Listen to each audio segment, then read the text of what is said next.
E aí, pessoal? Matheus Carvalho, seu professor de administrativo. Estamos começando o módulo 1 dessa turma de carreiras jurídicas agora, 2014, né?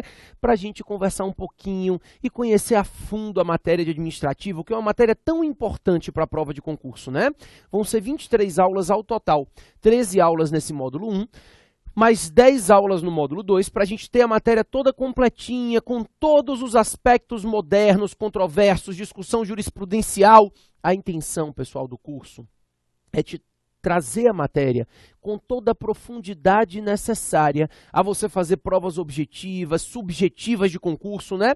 Claro que a gente vai, durante o decorrer do ano, na medida em que vão aparecendo editais de concursos interessantes, a gente faz alguns cursos de questões, mas a base teórica desse curso aqui vai ser suficiente para você fazer qualquer prova. A intenção é essa. Então a gente está montando um curso, pelo menos eu posso lhe falar isso, em administrativo, em que a gente não vai deixar de conversar nada do que seja relevante para as provas de concurso, tá bom? Administrativo, como eu te falei, é uma matéria muito, mas muito relevante mesmo quando se fala em carreira jurídica, quando se fala em concurso público como um todo. Não é só carreira jurídica, né? Qualquer concurso, até nível médio administrativo, é cobrado de vocês. Então, estudem.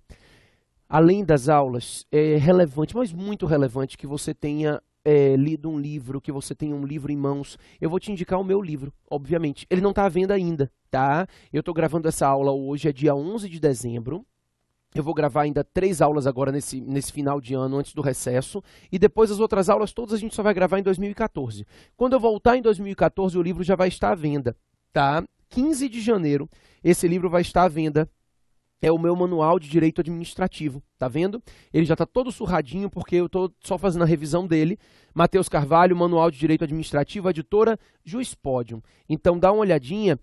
Esse livro é o livro que eu estou indicando para vocês, tá? Ele parece grande, tem umas 1.200, 1.000 e poucas páginas, mas assim, ele não é tão grande quanto parece, não.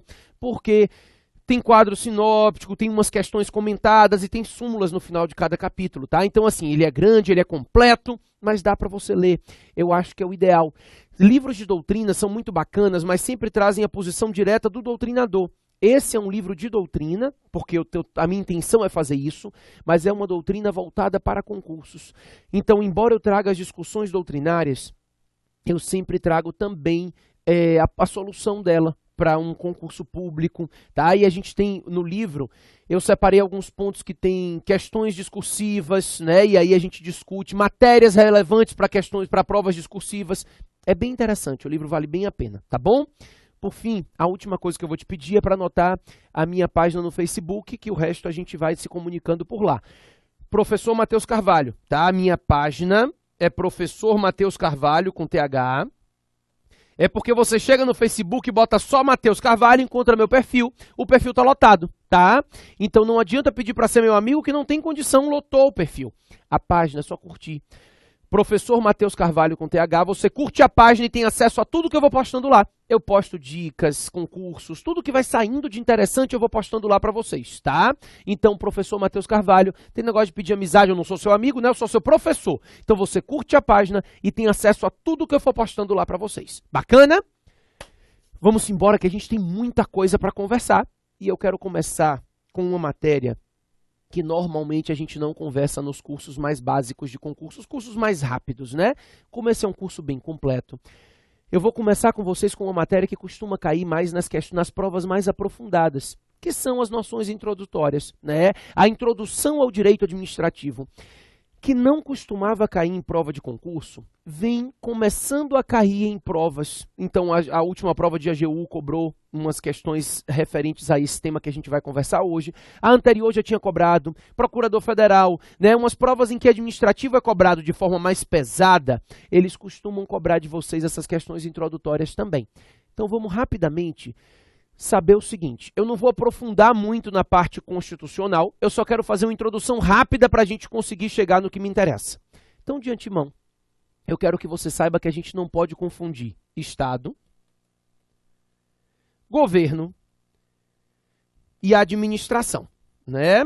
Porque o Estado, pessoal, nada mais é do que uma pessoa jurídica territorial soberana.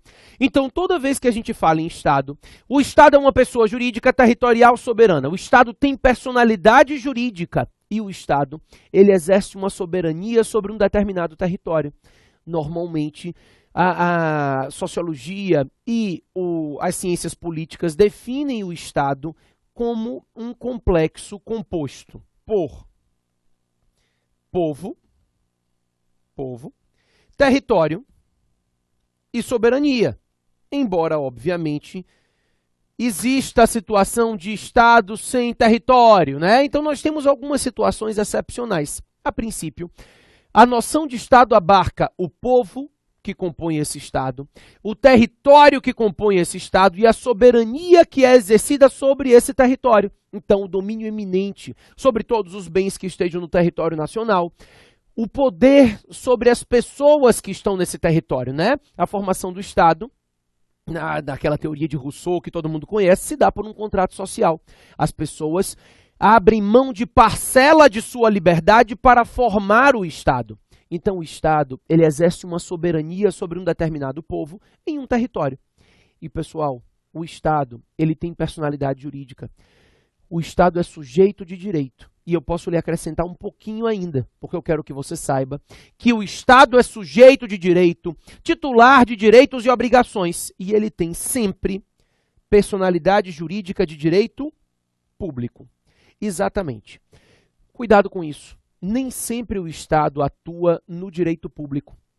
Nós temos algumas situações em que o Estado atua na atividade privada, sem as prerrogativas públicas. Então nós vamos ver aqui que o Estado pode celebrar contratos privados com particulares, abrindo mão das prerrogativas e garantias de direito público, mas ele sempre vai ser uma pessoa jurídica de direito público, mesmo quando ele atua na seara privada. A teoria da dupla personalidade do Estado caiu por terra. Antigamente se falava em dupla personalidade. Hoje, a teoria da dupla personalidade do Estado cai por terra. E o Estado, ele é considerado sempre uma pessoa jurídica de direito público, mesmo quando ele atua nas relações privadas, mesmo quando o Estado executa atividades no direito privado, ele continua sendo uma pessoa jurídica de direito público. Não existe mais dupla personalidade do Estado. O Estado não pode ser considerado uma pessoa de direito público ou privado, dependendo da atividade que ele exerça. A gente vai dizer, então, que o Estado é sempre uma pessoa jurídica de direito público, mesmo que ele atue exercendo atividade privada, mesmo que ele atue na relação jurídica com particulares. Isso é relevante, tá? Então, a ideia de que o Estado é uma entidade personalizada, uma pessoa jurídica de direito público, titular de direitos e obrigações. Maravilha. Daí, pessoal, esse Estado deve ter um governo soberano. O governo nada mais é do que o conjunto de órgãos direcionado para a política estatal, né? Então, é um conjunto de órgãos que está direcionado ao exercício da política do Estado. São órgãos politicamente organizados para definir a atuação do Estado, para definir os fins do Estado. O governo brasileiro é um governo presidencialista, né? Nós temos vários sistemas de governo, nós temos o parlamentarismo, a monarquia. Pois é, no presidencialismo, o chefe de Estado e o chefe de governo se confundem, né? O presidente da República, ele é ao mesmo tempo o chefe do Estado e o chefe de governo. Eu não vou ficar lhe explicando sobre sistemas de governo, como eu te falei, isso é matéria de constitucional. Eu quero que você saiba que no direito brasileiro se aplica o sistema presidencialista de governo. Nós temos o chefe do governo e o chefe do Estado representados na mesma pessoa, o presidente da República, a presidenta da República, né, nesse momento. Então, a ideia é, o governo é esse conjunto organizado politicamente para definir os fins estruturados do Estado. A ideia é de que o governo é esse conjunto de órgãos politicamente organizados. Daí, pessoal, o Estado formado pelo governo, ele se divide em 3 poderes, né? Aquela questão da tripartição de poderes que foi amplamente conhecida pelo Montesquieu. Ela é anterior ao Montesquieu, mas o Montesquieu trouxe a ideia de tripartição. Não é separação, é tripartição de poderes. Por quê? O poder do Estado é uno, mas para evitar que esse poder se concentre na mão de um único sujeito, de uma única pessoa, se definiu a divisão desses poderes, ou seja, a distribuição desses poderes entre órgãos e agentes diferentes. O poder é uno. A ideia é tripartia, é dividir como forma de se evitar regras absolutas, né, de se evitar soberanos que tenham uma possibilidade de exercer tiranias e tudo mais que se segue. Por isso, o poder se divide, se triparte, né, no poder legislativo, no poder judiciário e no poder executivo, sendo que cada um desses poderes vai ter a sua função. Cada um dos poderes do Estado acaba se submetendo à função inerente a essa atividade. O poder legislativo tem a função de legislar, de legiferar, né? É o poder de editar normas gerais e abstratas, que inovam no ordenamento jurídico, criando direitos e obrigações. O poder legislativo atua exatamente nesse ponto, inovando no ordenamento jurídico, criando direitos e obrigações a particulares. Sempre que você pensar no poder legislativo, você vai pensar tipicamente na função legislativa, a função por meio da qual a administração pública vai poder definir as regras a serem obedecidas por toda a sociedade. O poder legislativo é o poder de expedir normas gerais e abstratas, inovando no ordenamento jurídico. São normas que orientam toda a atuação dos particulares e da própria administração pública, né? Normas gerais e abstratas que inovam e definem os direitos e obrigações a serem seguidos por todos os partícipes da sociedade. Maravilha! O Poder Judiciário tem a função jurisdicional. A função jurisdicional é a função de julgar os casos concretos, as controvérsias, as contendas, com caráter de definitividade. Somente a função jurisdicional pode formar o que a gente chama de coisa julgada, ou seja, pode proferir decisões que ganham o caráter de imutabilidade, de definitividade, né? O Poder Judiciário, no exercício da função jurisdicional, julga, no caso concreto, controvérsias, contendas, e ao julgar essas controvérsias, a decisão judicial se torna imutável, indiscutível, né? Isso é o que a gente chama de coisa julgada, né? A formação da coisa julgada é inerente à função jurisdicional. É o poder que a administração tem de dizer o direito no caso concreto, diante de controvérsias e discussões. E essa decisão após todos os recursos, ela enseja uma imutabilidade da situação, né? A função jurisdicional é a função de julgar. No caso concreto, escolher a melhor posição, escolher quem está correto em determinadas contendas. Por fim, o poder executivo que exerce a função administrativa, que é o tema da gente, né? A gente começou a chegar na minha matéria agora. O que me interessa é exatamente a função administrativa, porque a função administrativa delimita o objeto do direito administrativo.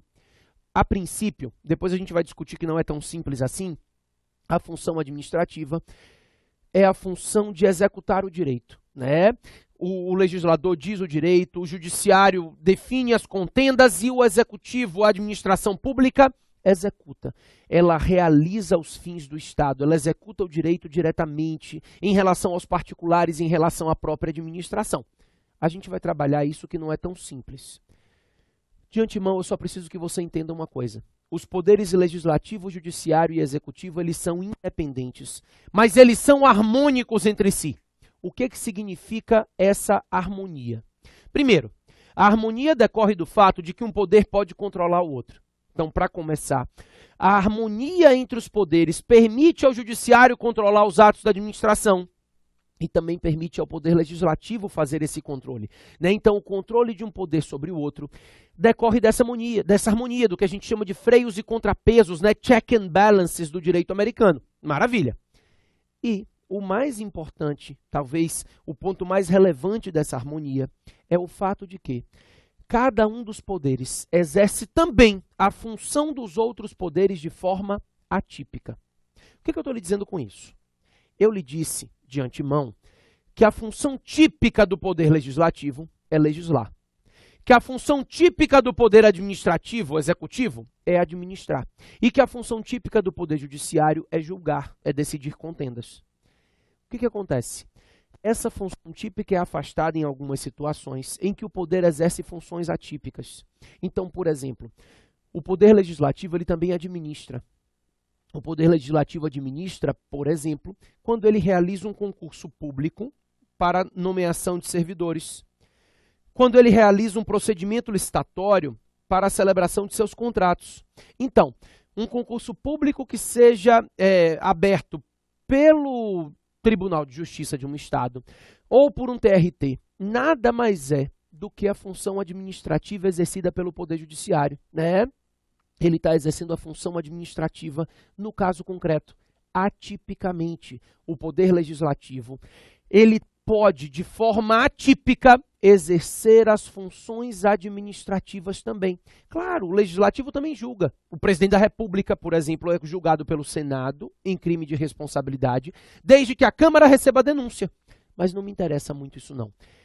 O que me interessa agora, é porque a gente está começando a entrar efetivamente no direito administrativo, é você entender que, embora a função administrativa ela seja típica do Poder Executivo, ela pode ser exercida atipicamente pelo Poder Legislativo e Judiciário. Então, eu te falei, o Tribunal de Justiça faz um concurso público para nomeação de servidores, e isso é o Poder Judiciário exercendo a função administrativa atipicamente. Quando o Senado Federal realiza um procedimento licitatório para contratar a segurança interna, ele está realizando um procedimento licitatório respeitando todas as regras da função administrativa.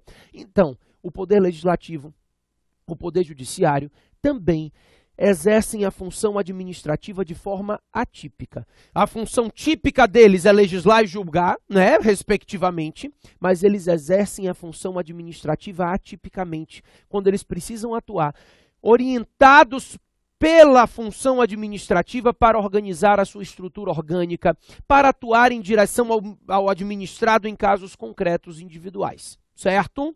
Maravilha. O que me interessa, que é o que a gente vai gastar o tempo da aula da gente todas, 23 aulas estudando, é o direito administrativo, que se baseia na função administrativa. Então, a definição do direito administrativo está umbilicalmente ligada à definição do que é a função administrativa. Antes disso, eu quero que você entenda a expressão administração pública. Seguinte, quando eu falo administração pública, você pensa, a administração pública é exatamente a função administrativa. Depende. A expressão administração pública pode ser enxergada de duas formas. É possível você enxergar a administração pública dentro de um critério formal ou subjetivo, e é possível enxergar a administração pública dentro de um critério material ou objetivo. No critério formal ou subjetivo, pessoal, a administração pública nada mais é do que o conjunto de órgãos e entidades que formam a estrutura do Estado. Não só a estrutura do Estado, mas a estrutura do Poder Executivo e também do Poder Legislativo ou Judiciário quando eles estiverem exercendo a função administrativa. A administração pública é o Estado exercendo a função administrativa. Essa é a ideia. Tipicamente, a administração pública se manifesta pela atuação do Poder Executivo, mas é possível também que o Poder Legislativo ou o Poder Judiciário assumam a característica de administração pública quando eles exercem função administrativa. Então, subjetivamente ou formalmente falando, a administração pública é o conjunto de órgãos e entidades que atuam na execução da atividade administrativa. Todas as vezes que você fala administração pública em sentido formal, você vai ter que utilizar a expressão em letra maiúscula, né? Administração pública em letra maiúscula. Em sentido formal ou subjetivo, significa lhe dizer que é o conjunto de órgãos e de entidades que executam a atividade administrativa. Por sua vez, em letra minúscula, a administração pública analisada no critério material ou objetivo, nesses casos, a administração pública é a própria atividade. A administração pública, objetivamente falando ou materialmente falando, é a própria atividade administrativa, né? Então, a administração pública, num critério formal, são os entes que executam a atividade administrativa. E no critério objetivo ou material, É a própria atividade. A própria atividade é a administração pública. Então, o Estado executa a administração pública. Isso é o critério material. É o Estado executando a atividade administrativa, tá? Então, existem essas duas possibilidades, essas duas acepções a serem analisadas da expressão administração pública. Isso gosta de cair em prova de vez em quando. Bacana. Só que a definição da administração pública e a delimitação do direito administrativo se baseia no conceito e na definição do que é função administrativa. Exatamente. Eu costumo dizer a vocês que o direito administrativo é o direito que estuda a função administrativa. Então, o exercício da função administrativa é o objeto do direito administrativo. É o que a gente vai conversar aqui no decorrer das aulas inteiras que a gente tiver. É exatamente essa função.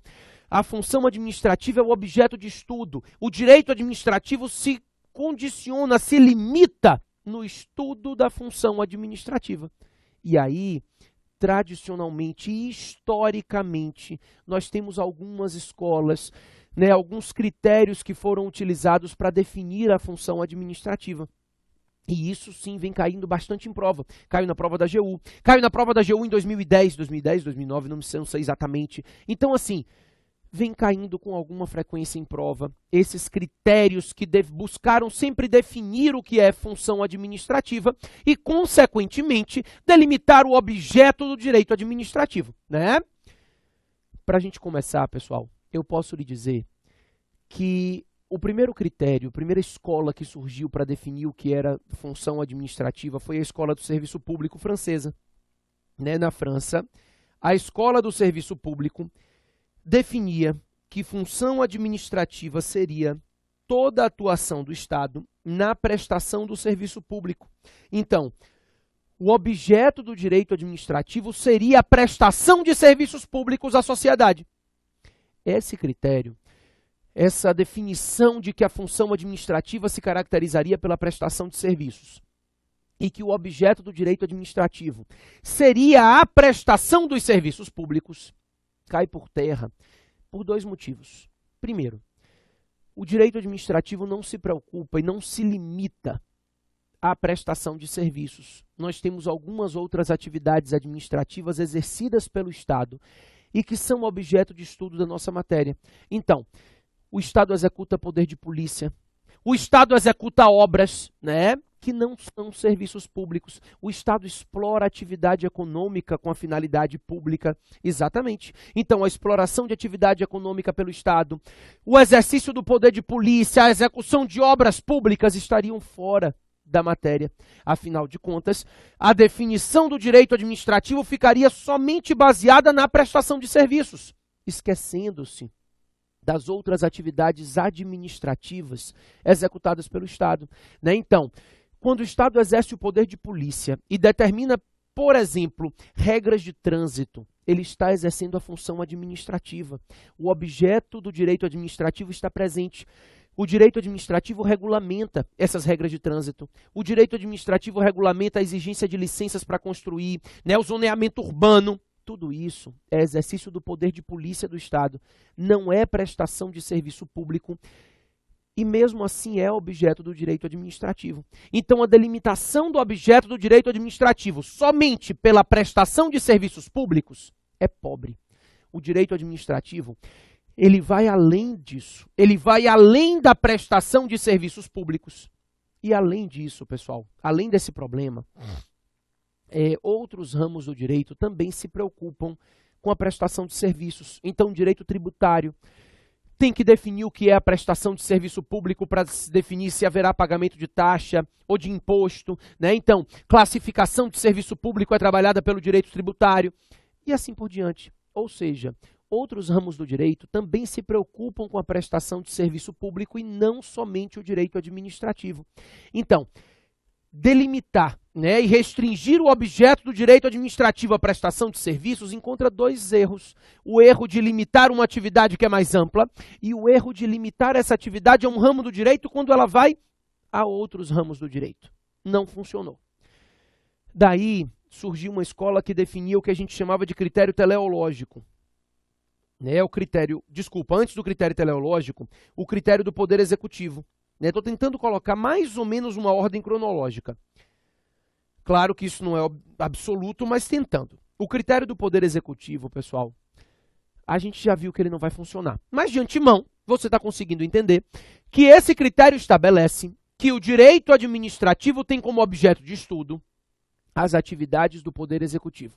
Então, todas as vezes que o poder executivo atua, a atuação do poder executivo é objeto de estudo do direito administrativo. De acordo com essa escola, que utiliza como critério para delimitar a função administrativa o poder executivo, toda atuação do Estado por meio desse poder, do poder executivo, seria função administrativa e, por isso, toda essa atuação seria objeto do direito administrativo.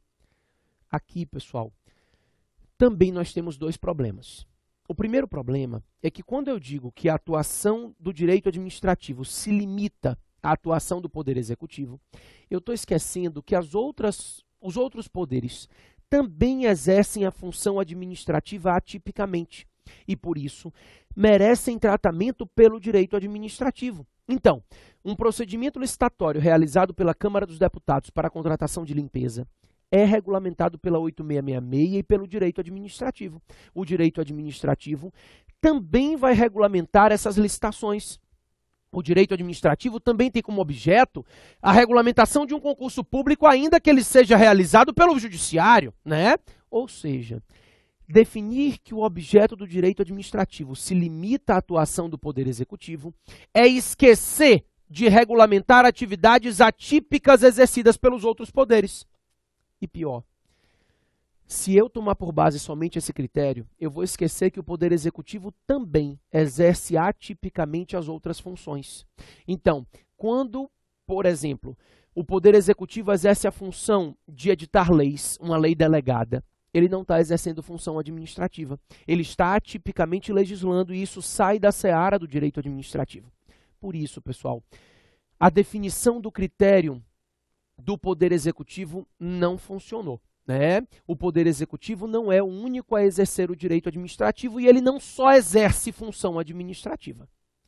Passou-se ao critério que a gente chama de critério das relações jurídicas. O critério das relações jurídicas, ele estabelece, depois a gente critica ele porque ele também não funciona, mas ele estabelece que o direito administrativo ele tem como objeto regulamentar, organizar as relações jurídicas travadas entre o Estado e o particular. Então, todas as relações jurídicas travadas entre o Estado e o particular seriam objeto do direito administrativo. Seria uma matéria, um ramo do direito que se preocuparia em estabelecer as normas, as regras aplicáveis a essas relações jurídicas travadas com particulares. Pessoal, a função administrativa também se preocupa com o exercício de normas internas, ou seja, mesmo não havendo relações diretas com particulares, a estruturação de órgãos e entidades dentro da administração pública é objeto do direito administrativo, mesmo não havendo relação direta com particulares, criação de órgãos, classificação de órgãos, tudo isso é objeto do nosso ramo. E o mais importante, nem toda a relação jurídica travada entre o Estado e o particular é regulamentada pelo direito administrativo. Como eu disse a vocês, o Estado, por exemplo, celebra contratos privados com particulares, atuando na seara privada, sem gozar de prerrogativas públicas. Ele é uma pessoa jurídica de direito público, porque eu já lhe disse que a dupla personalidade do Estado deixou de existir há muito tempo, mas mesmo sendo uma pessoa jurídica de direito público, ele pode travar relações no âmbito do direito privado. Então, o Estado pode celebrar um contrato de locação com um particular, e isso é regulamentado pelo direito privado. Sem contar que o direito penal, o direito tributário, estabelecem relações jurídicas entre o Estado e particulares. Por isso, o critério das relações jurídicas é insuficiente, Nem toda relação jurídica do Estado com particulares é regulamentado pelo direito administrativo. Não funciona também esse terceiro critério, tá? Vamos começando aqui, que a gente já volta daqui a um minutinho para chegar na definição da função administrativa, que hoje a gente vai falar de princípio já, tá bom? Já estou voltando.